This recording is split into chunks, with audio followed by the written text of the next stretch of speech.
Hello साथियों, नमस्कार। स्वागत करता हूं आप सभी का आपके अपने YouTube चैनल अभिनव टेक्निकल क्लासेस में। आज का ये सेशन कोई आपकी पढ़ाई से संबंधित नहीं है, बल्कि जो पढ़ा है उसको यूटिलाइज करने के लिए, उसको समेटने के लिए है। और सभी प्यारे साथियों को जो कि हमारे भावी असिस्टेंट लोको पायलट हैं, उनको एक बार मेरी तरफ से अग्रिम शुभकामनाएं कि आप अपने जीवन में सफल हों, आप अपने लक्ष्य को भेदें और आप अपनी मंजिल को पालें। आज का जो ये सेशन है उसमें आपका बहुत ही कीमती वक्त में से मात्र और मात्र मैं आपके 10 मिनट लेना चाहूँगा। और इन 10 मिनटों में आप जो अब आगे का जो आप मैदान में उतरने जा रहे हैं, किन पहलुओं पर, किन बिंदुओं पर आप ध्यान रखने वाले हैं, उनके बारे में चर्चा करूँगा। और यदि आप उनको अच्छे से अपने ऊपर इम्प्लीमेंट कर लेते हैं, अपने ऊपर लागू कर लेते हैं, तो आपको आपकी मंजिल से कोई नहीं छीन सकता आपकी आपसे मंजिल। ध्यान से सुनिएगा, आज का जो सेशन है वो आपके एक विशेष संदेश है। और इस विशेष संदेश में सबसे पहले तो मैं आपको जो है आपके ये तनाव और जो आपका डर है उसे खत्म करने के लिए मैं आपके लिए आया हूं। साथ ही साथ परीक्षा से पहले और परीक्षा हॉल की रणनीति के बारे में चर्चा करने के लिए आया हूं। तो उम्मीद करता हूं कि इस बात को आप बहुत ही ध्यान से और गौर से सुनेंगे, ताकि आप अपने एग्जाम हॉल में जाएं तो बहुत ही एनर्जी के साथ, बहुत ही खुशी और उल्लास के साथ जाएं। ध्यान से सुनिएगा। सबसे पहले बिंदु में हमारा पहला पॉइंट यह रहता है कि सर अब बचे हुए आज और कल का जो समय, यानी यदि आप इस वीडियो को कल देख रहे हैं तो कल में एकमात्र दिन बच रहा है, और आज इस बचे हुए समय में हमें क्या और कौन किस चीज को पढ़ना चाहिए। तो देखो मेरे भाइयों, आप सभी को पता है कि आपने जी तोड़ के मेहनत की है और आपने अपना 100% दिया है। यदि आपने 100% दिया है तो बचा ही क्या है।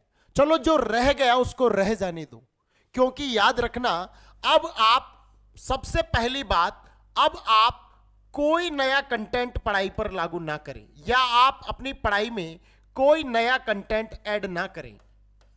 नया कंटेंट जो है वो ना ऐड करें, या यूं कह दे कि आपको कोई भी नई चीज बिल्कुल नहीं पढ़नी है। जो आपने पढ़ा है, यदि आपका मन कह रहा है कि मैं और थोड़ा पढ़ लूं, तो केवल उन्हीं चीजों को पढ़िए जो आप पहले पढ़ चुके हैं। डबल कॉन्फिडेंस आपके पास होगा, आप बजाय किसी नई चीज को पढ़ करके तनाव में आने से।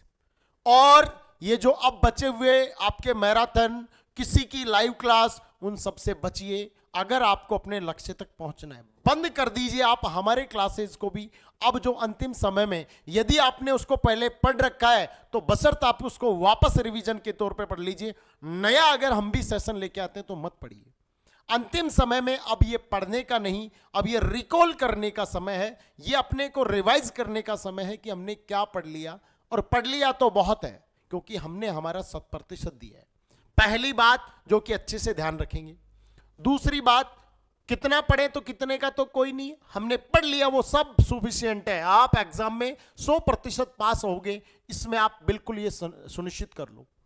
इसके बाद अगली बात करें कि परीक्षा से पहले आने वाले तनाव और डर से कैसे बचा जाए। सर डर, एक अंदर सर एक अलग सा ही डर पैदा हो रहा है। सर क्या करें, सर कैसे करें, क्या होगा।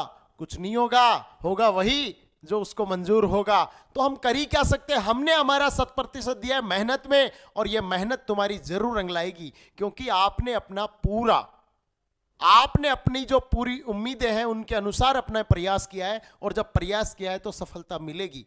तो अब डर किस बात का। अरे अगर हमारे पास कुछ है ही नहीं तो छीना क्या जाएगा।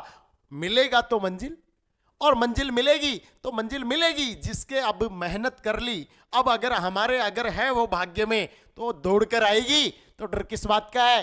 कोई किसी प्रकार का तनाव या डर नहीं होना चाहिए, क्योंकि आप जितना पढ़ चुके हैं उससे ज्यादा किसी ने नहीं पढ़ा, ये आप मानिए। और आप जितना अच्छे से उसको कवर कर चुके हैं ना, उतना ही लोगों ने किया है या उससे कम किया है। बिल्कुल निश्चिंत हो जाइए, किसी बात का कोई डर या तनाव है ही किस बात का। अरे आपकी मां की दुआएं और आपके इष्ट का साथ है, तो फिर डर किस बात का है। आप बिल्कुल निश्चिंत हो जाइए कि सर मैं मैदान में उतरने को तैयार हूं, मुश्किल कुछ भी हो। और जो मुश्किलें हैं जिनसे कैसे सामना करना है उसके बारे में आगे थोड़ा बात करता हूं। तो किसी बात का डर नहीं है। थोड़ा अगर आए प्रेशर तो लंबी ब्रीथिंग करिए, लंबा सांस खींचिए, बिल्कुल रिलैक्स हो जाइए। ऑल इज वेल, सब अच्छा होगा, सब अच्छा होगा। ये बात आपको ध्यान रखें, तनाव किसी बात का नहीं आएगा। याद रखिए, अपनी मां की दुआएं, जरूर आप सफल होंगे। अब देखिए, परीक्षा हॉल में कैसे मोटिवेट रहें। भाई, परीक्षा हॉल में मोटिवेट रहने का यही तरीका है कि परीक्षा हॉल में जाए तो किसी भी अवांछनीय गतिविधियां जो आपके पास आपको डिस्टर्ब करती है, कोई क्लासरूम में मजाक कर रहा है, कोई किसी से झगड़ा कर रहा है, या आप अगर एंट्री कर रहे हैं तो अपने जो एग्जामिनर जो आपके पास जो एग्जाम लेने के लिए आए हैं उनसे किसी प्रकार की आपको झगड़े जैसी स्थिति ना बने। बिल्कुल जो वो बोलते हैं वैसा वैसा करिए, कोई किसी प्रकार के गपशप में ना उलझिए, अपने मित्रों से किसी प्रकार की कोई गपशप ना करिए। बिल्कुल पॉजिटिव रहिए कि यार परीक्षा देने आए तो क्यों बेकार का झगड़ा। किसी प्रकार से किसी बात से लेकर के दिमाग पर तनाव लाना ही नहीं है। किसी भी चीज में आपको जो रूल्स रेगुलेशन है उसको लागू करो। बोले कि ये करिए, हाँ सर तैयार है, बिल्कुल निश्चिंत रहिए। तो आप परीक्षा से हॉल में जो आप मोटिवेट रहने का तरीका है, आपको जो जो निर्देश, जो जो इंस्ट्रक्शन, जो जो डायरेक्शन दी जाए उनको फॉलो करिए। डेफिनेटली आपको कोई तनाव नहीं आएगा। कोई इर्द गिर्द वाला अगर किसी एक्टिविटी में मस्त है, कोई इधर से गप्पे मार रहा है, कोई कोई बात बोल रहा है, ध्यान क्यों दे रहे हो यार, हम एग्जाम देने आए, हम किसी प्रकार के गपशप में थोड़ी आए। कुछ 2.5 घंटे की बात है, 2.5 घंटे बाद निकलेंगे तो वही गपशप, वही पुराने अंदाज में फिर लौटेंगे उसी अंदाज में, है ना, वही बात याद रखेंगे। तो बिल्कुल मोटिवेट रहेंगे। परीक्षा हॉल में किसी भी प्रकार की अननेसेसरी एक्टिविटी पे आप ध्यान नहीं देंगे, ये बात ध्यान रखेंगे। चलिए अगले बिंदु के बारे में बात करें कि सर पेपर कैसे अटेम्प्ट करें। सबसे महत्वपूर्ण बात इस बात पर जरूर गौर करिए कि सर पेपर कैसे अटेम्प्ट करिए। मुझे एक बात बताइए, सर पेपर जो लगेगा वो पार्ट ए और पार्ट बी में आपके पेपर लगने वाला है। एक पार्ट ए होगा सर, इसी के साथ पार्ट बी होगा, यानी दो अलग अलग पेपर नहीं होने वाले हैं। पेपर एक ही होगा लेकिन वो पार्ट ए और बी में होगा। सर पार्ट ए के बारे में बात करें तो हम अच्छे से जानते हैं कि हमें जो है 90 मिनट का समय दिया जाएगा और सर हमें जो है वो 100 क्वेश्चन इसमें अटेम्प्ट करने हैं। बिल्कुल सर। और यार सर जो बात करें कि अपने जो पार्ट बी है उसमें हमें 75 क्वेश्चन हमें मिलने वाले हैं और सर 75 क्वेश्चन के लिए मात्र और मात्र 60 मिनट मिलने वाली है। जी बिल्कुल सर। सर अगर बात की जाए तो यहां पर जो 90 मिनट में मुझे 100 क्वेश्चन करने हैं, ये मेरी मेरिट तैयार करेगी। ये मेरी क्या तैयार करेगी? मेरिट तैयार करेगी। और सर जो ये 75 क्वेश्चन है ये मुझे अपने इसके लिए योग्य बनाएंगे। तो सर ये मुझे क्वालिफाई करना जरूरी है। यदि मैं ये क्वालिफाई कर जाता हूं तो मैं सभी चीजों के लिए योग्य हो जाता हूं। और ऐसा हो रहा है कि केवल इसको आप क्वालिफाई कर जाना, डेफिनेटली आपकी जॉब है। अब इसके बाद सर बात की जाए कि सर हमारे पास इस बार नॉर्मलाइजेशन नहीं हो रहा है। सर जो नॉर्मलाइजेशन नहीं हो रहा है तो इस स्थिति में फायदा है या नुकसान है? बिल्कुल मेरे भाई, जो नॉर्मलाइजेशन की बात की जाए ना तो नॉर्मलाइजेशन से फायदा ही फायदा है, नुकसान नहीं है। क्योंकि नॉर्मलाइजेशन में गधे भी घोड़ों के साथ दौड़ जाते हैं, लेकिन यहां जो घोड़ा है वही मैदान में दौड़ेगा, गधा अपने आप बाहर चला जाएगा। भैया नॉर्मलाइजेशन नहीं हो रहा है तो आप सभी को ध्यान रखना कि जितनी जिसकी एक्यूरेसी होगी ना वो इसमें उतना ही मंजिल के करीब होगा। यानी कि सर जब नॉर्मलाइजेशन नहीं है तो बचना किससे है? सर नेगेटिव मार्किंग से बहुत ज्यादा बचना है। नेगेटिव मार्किंग से सबसे ज्यादा बचना है। नेगेटिव करना ही नहीं है सर। आता है तो ठीक है, नहीं आता है तो कोई बात नहीं है। क्योंकि आपके दिमाग में एक सेफ स्कोर बना के भेजेंगे बाकी लोग, लेकिन सेफ स्कोर कुछ है ही नहीं। सेफ स्कोर जो हम करेंगे वही हमारा सेफ स्कोर है। तो इसीलिए सेफ स्कोर का झंझट मैं हटाऊंगा, मैं बताऊंगा कि कितना करना चाहिए कितना नहीं करना चाहिए। सर ये वाली बात करें तो इस वाले पेपर को कैसे हल किया जाए? मेरे भाई याद रखना, पेपर को हल करने का 2 तरीका अपनाओ, केवल 2 तरीका अपनाओ। सर पहला तरीका अगर बात करें तो आप एक राउंड लो फर्स्ट वाला, और सर जो फर्स्ट राउंड है इस फर्स्ट राउंड के अंदर आप अपने जो दिल दिमाग कहता है कि ये मुझे कंप्लीटली आता है, यानी कि जिसमें आपकी 100% एक्यूरेसी है, 100% वो आपको सही लगता है, उसको आप तेज गति के साथ एक राउंड में कंप्लीट कर लीजिए।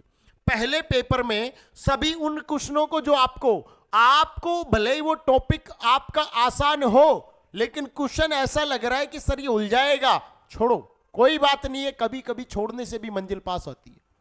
इसीलिए कभी कभी जो है, अगर आपको सफल होना है तो छोड़ना भी आना चाहिए। अब आप यहां पर फर्स्ट राउंड जो करने वाले हैं उसमें वही सवाल करेंगे जो आपके दिमाग और दिल ये कहता है कि ये 100% आता है, आपका अनुभव ये कहता है, आपका पढ़ा हुआ ये कहता है कि ये मैं बिल्कुल सही तरीके से और कम समय में कर सकता हूं। एक राउंड में उनको कंप्लीट करिए। मैं मान के चलता हूं कि किसी भी पेपर के अंदर, या चाहे वो एक डिफिकल्ट या हार्ड पेपर हो या इजी पेपर हो, हर एक पेपर में कम से कम 50 से 60 क्वेश्चन ऐसे आते हैं। सर मैं मान के चल लूं कि सर 50 क्वेश्चन ऐसे आते हैं जो कि सभी के लिए आसान होते हैं। मेरे भाई फिर आप ये कहते हो कि सर ये 50 क्वेश्चन आसान आते हैं तो कईयों के तो 40 ही नंबर आते हैं। उनका एक रीजन है कि वो सही क्वेश्चन के साथ इतना नेगेटिव मार्किंग कराते हैं कि वो सही में से भी अपना नंबर खो जाते हैं। इसीलिए 50 क्वेश्चन वो रहेंगे जो पहले राउंड में आप कंप्लीट कर लेंगे। 50 से 60 मान के चलिए अगर आप कर रहे हैं, ये आसान रहेंगे और इसको पहले राउंड में कंप्लीट कर दीजिए।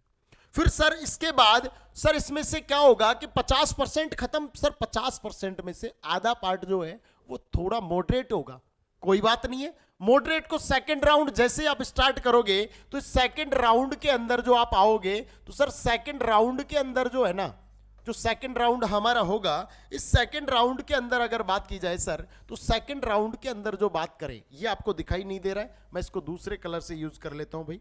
आपको मैं यहां से जो है ये वाला कलर ले लेता हूं कि जो सेकंड राउंड आपका रहेगा, इस सेकंड राउंड के अंदर आप क्या करने वाले हैं। सर सेकंड राउंड के अंदर जो बात करें तो सेकंड राउंड के अंदर वो जो मॉडरेट क्वेश्चन है, मॉडरेट कौन से थे सर? मॉडरेट तो थे लेकिन जवाब नहीं दे पाए। जवाब किनके नहीं दे पाए कि सर उसमें 4 ऑप्शन थे। उसमें कितने ऑप्शन थे? 4 ऑप्शन थे। और सर जो ये 4 ऑप्शन थे उसमें से ऑप्शन जब क्वेश्चन नहीं बन रहा था, लेकिन हमें 4 ऑप्शन में से 2 ऑप्शनों को बिल्कुल उड़ा चुके थे। तो मेरे भाई ये जो 2 option, option A, option B, option C और ऑप्शन डी में से सर हमने 2 क्वेश्चन कैंसिल कर दिए थे। केवल हमारे दिमाग में ऐसा आ रहा था कि सर ए भी सही हो सकता है, सर बी भी सही हो सकता है। तो दोनों में से आप जो है अपना विवेक, अपना ज्ञान, इसका प्रयोग करिए और सेकंड राउंड में इन वाले क्वेश्चन को कर लीजिए। फिर बचे हुए जो आपका पार्ट है अंतिम, इसका आधा, वो आधा पार्ट आप मेरे भाई ध्यान से देखिए। अगर उसमें से कुछ आता है तो करिए, कोई तुक्का मत मारिए, क्योंकि आप जो करके आएंगे, जितनी आपकी 100% एक्यूरेसी रहेगी वो आपको अपने मंजिल पे सफल बनाएगी। क्योंकि आपको पता है कि जो अगर किसी का टॉप रैंक में निकाला जाए ना, उसने पूरे 100 में से 100 अटेम्प्ट राइट नहीं किए। इसीलिए याद रख करके आप चलिए। अगर पेपर इजी आता है तो आप अपने आप खुद देखेंगे कि आपका स्कोर बढ़ता चला जाएगा। पेपर हार्ड आ रहा है, हार्ड में क्या होगा, जब पेपर टफ आएगा या पेपर ऐसा आ जाए इजी होने के बाद भी, जो टफ क्वेश्चन थे जिसमें आधा पार्ट मैंने टफ बताया वो पहले आ जाता है कईयों के, और आपको 10 से 12 क्वेश्चन बन ही नहीं पा रहे। कोई बात नहीं है, मेरे पास सर 90 क्वेश्चन है, 90 क्वेश्चन से भी मैं सिलेक्शन पा सकता हूं। तो बिल्कुल धैर्य और विवेक मत खोइए, बिल्कुल अपने उसी एनर्जी के साथ, पॉजिटिव एनर्जी के साथ लगे रहिए कि मेरा सिलेक्शन होगा, मेरा नहीं होगा तो किसी का नहीं होगा। इस बात के साथ बढ़िए। अब सर इसमें भी आप बचिए कि सर नेगेटिव मार्किंग बिल्कुल नहीं करेंगे। सर नेगेटिव मार्किंग बिल्कुल नहीं करेंगे। अगर नेगेटिव से बच जाते हैं तो डेफिनेटली यहां भी सफल हो जाते हैं। और ये वाले पार्ट को थोड़ा विवेक से करिएगा, ध्यान से करिएगा, पूरे नॉलेज के साथ करिएगा। पार्ट बी ही आपको आपकी मंजिल तक पहुंचाएगा। इसमें आपको अगर मान लेते हैं कि आपकी स्थिति 25 तक पहुंच जाती है और आपको लाना 27-28 है, तो आप 1 से 2, 2 से 3, 5 से 7 क्वेश्चन में अगर आप अपना कोशिश करके अंतिम में आपके मान लें कि 25 से ज्यादा बन ही नहीं रहे, तो उस स्थिति में आप वो वाले क्वेश्चन जो इस स्थिति को पैदा करते हैं उन पर जवाब जरूर देकर आइए। जवाब तो यहां भी देने की कोशिश कीजिए, लेकिन यहां पर उन स्थितियों में अगर आपने सैफ तरीके से, सर हमें पूरा कॉन्फिडेंस है कि हमने यहां पर जो है वो पूरे के पूरे 30 क्वेश्चन, 40 क्वेश्चन कर लिए, कोई दिक्कत नहीं है ज्यादा करने की। क्वालिफाई ओनली मार्क्स, बात क्लियर है। पेपर में अगर ये सावधानी बरती जाएगी, कोई माइका लाल आपको इससे बाहर नहीं करेगा। चलो पेपर अटेम्प्ट करने का तरीका आपको पता लग गया हो। इसके बाद सर ये एक सबसे बड़ा बिंदु आता है, सैफ स्कोर। अरे भैया कोई सैफ स्कोर होता ही नहीं है, अपने आप सैफ स्कोर बन जाता है। इसलिए सैफ स्कोर के झंझट में पड़ना ही नहीं है। सर मैं मेरे से जितना हो सकेगा ना वो अपना पूरा दूंगा और पूरी कोशिश, पूरी जान झोंक दूंगा, लेकिन वही करूंगा जो मुझे आता है। कोई इस बार रिस्क नहीं लूंगा, रिस्क लेने का ही नहीं है, क्योंकि कोई नॉर्मलाइजेशन नहीं है। जो करोगे वही स्क्रीन पर दिखेगा और वही वही रिजल्ट पर दिखेगा। सेल्फ स्कोर के झंझट में किसी के माइंड में 80 क्वेश्चन बना रखा है, किसी ने 70 बना रखा है, किसी ने 90 बना रखा है। बिल्कुल निकाल के जाना, जो मेरे से होगा वो करूंगा, सफलता मुझे अवश्य मिलेगी। तो सेफ के झंझट में नहीं पड़ना। पेपर देने के बाद हम बताएंगे कि क्या आपका सेफ स्कोर रहेगा। तो मैं अपने सभी साथियों को, जितनी मैंने मेरी विवेक, मेरा अनुभव और मैंने जो आपको अभी तक देखा, उसके आधार पर मैं ये मेरा जो एक्सपीरियंस है उसको मैं शेयर कर रहा हूं। उम्मीद करता हूं कि आप इन बातों को अपने जीवन में उतारेंगे, अवश्य आप सफलता को पाएंगे। अंत में मैं आप सभी के लिए कहूंगा कि आप सभी को मेरा और हमारे अभिनव टेक्निकल क्लासेस टीम की तरफ से सभी को बेस्ट ऑफ लक, सभी को अग्रिम शुभकामनाएं। आप अपनी मंजिल को पा जाएं और एक बार हमसे फिर मिलने आए। तो इस अंतिम बेस्ट ऑफ लक के साथ मैं अपने इस सेशन को यहीं पे खत्म करता हूं। उम्मीद करता हूं कि आप बिल्कुल इस बात को लेकर के अब अपना तनाव और डर जो है वो खत्म कर चुके होंगे। ओके साथियों, मिलते हैं एग्जाम बाद। Best of luck.